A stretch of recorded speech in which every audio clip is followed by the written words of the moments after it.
কলকাতার খিদিরপুরের বুকে দাঁড়িয়ে আছে 243 বছরের পুরনো এই শিব মন্দির, যেটা ভূকৈলাস মন্দির নামে পরিচিত। রিসেন্টলি এই মন্দিরের ব্যাপারে জানার পর আমার এখানে যাওয়ার খুব ইচ্ছে হলো, আর তাই এক সকালে খিদিরপুরের বাস ধরে চললাম সেদিকে।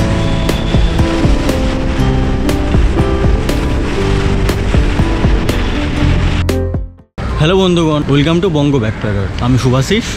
থাম্বনেল আর টাইটেলে যেমনটি দেখেছেন যে 243 বছরের শিব মন্দির, কিন্তু আমি সেখানে যাওয়ার আগে আমি প্রথমে চলে এসেছি খিদিরপুরে শ্রী মা লক্ষ্মী মন্দিরে। বাসে করে যাওয়ার পথে মেন রাস্তার একদম পাশেই এই মন্দিরটা দেখতে পেয়ে ইচ্ছে হলো এখান থেকে ঘুরে আসার। মন্দিরের সময়সূচিটা আপনাদের বলে দিই। মন্দির খোলা থাকে প্রতিদিন ভোর 5টা থেকে বেলা 11:30 পর্যন্ত, আবার বিকেল 4টে থেকে রাত 9টা পর্যন্ত। মন্দিরে সকালে আসলে শান্ত নিরিবিলি পরিবেশ পাবেন, আর সন্ধ্যায় আসলে অপূর্ব আলোকসজ্জাটা এক্সপিরিয়েন্স করতে পারবেন।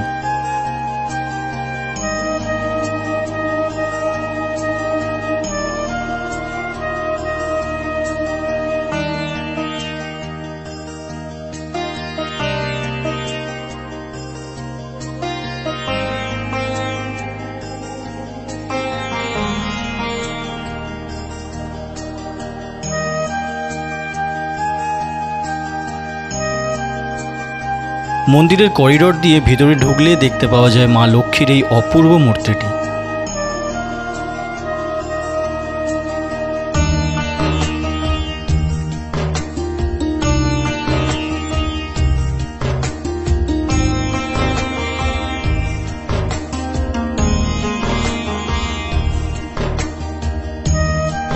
সকালের হালকা রোদে মন্দির এবং পাশের করিডোরগুলো অসাধারণ লাগছে।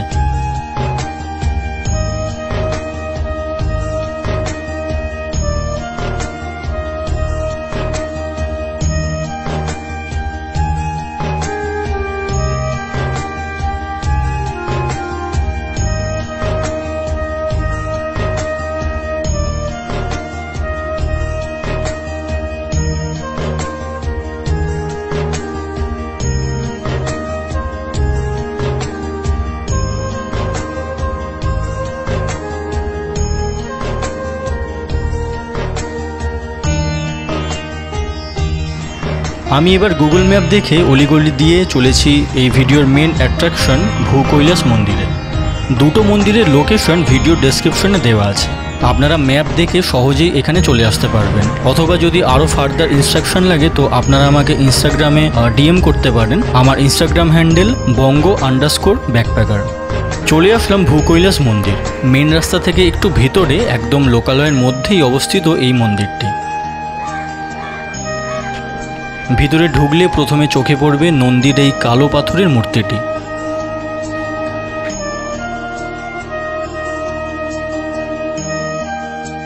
আর দুদিকে আটচালা স্টাইলের এই দুটি অপূর্ব শিব মন্দির এখানে অবস্থিত।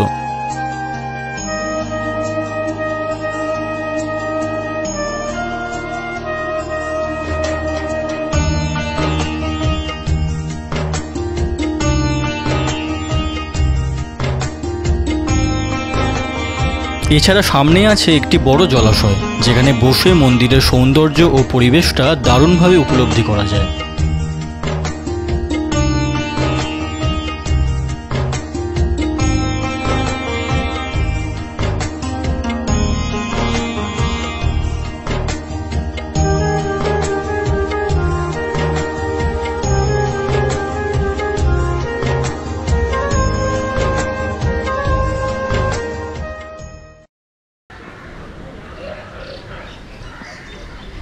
আমি এখন বসে আছি এই মন্দিরটার পুকুর পাড়ে, আর এই কি সুন্দর দৃশ্য দেখুন। চারদিকে মেঘলা আকাশ আর এই জলের মধ্যে মন্দিরের ছায়াটা পড়েছে, অসাধারণ লাগছে।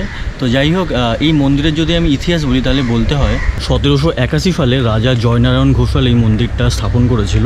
জয়নারায়ণ ঘোষাল রাজার উপাধি মোগল সম্রাটদের থেকে পায়। এছাড়া উনি রাজা রামমোহন রায়ের সাথে ওতপ্রোতভাবে জড়িয়েছিলেন বাংলার রিফর্ম করার জন্য। এই মন্দিরটা যখন ইনিশিয়াল স্টেজে বানানো হয়েছিল তখন 108 বিঘা জমির ওপর বানানো হয়েছিল। বর্তমানে আশেপাশে অনেক জমি দখল হয়ে গেছে।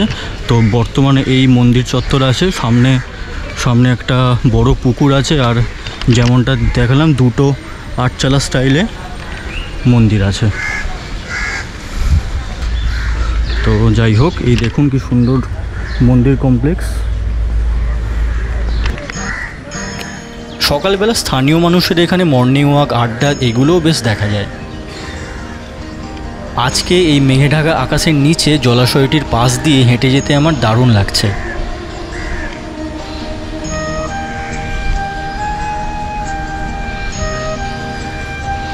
এছাড়া পুকুরের দুই পাড়ে এই ছোট্ট মন্দিরে বিরাজমান প্রভু রাম, লক্ষ্মণ ও মাতা সীতা।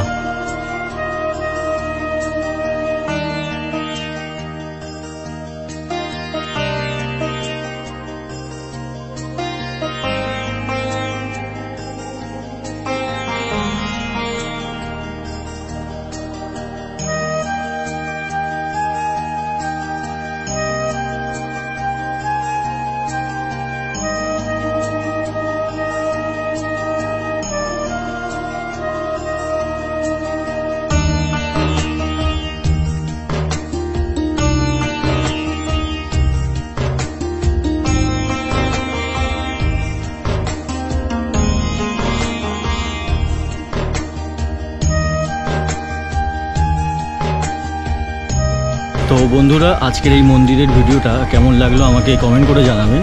আর ভালো লাগলে লাইক তো অবশ্যই করবেন, আর চ্যানেলটা সাবস্ক্রাইব করে রাখবেন। তো দেখা হচ্ছে আবার একটা নতুন ভিডিওতে। তো আজকের মতো টাটা।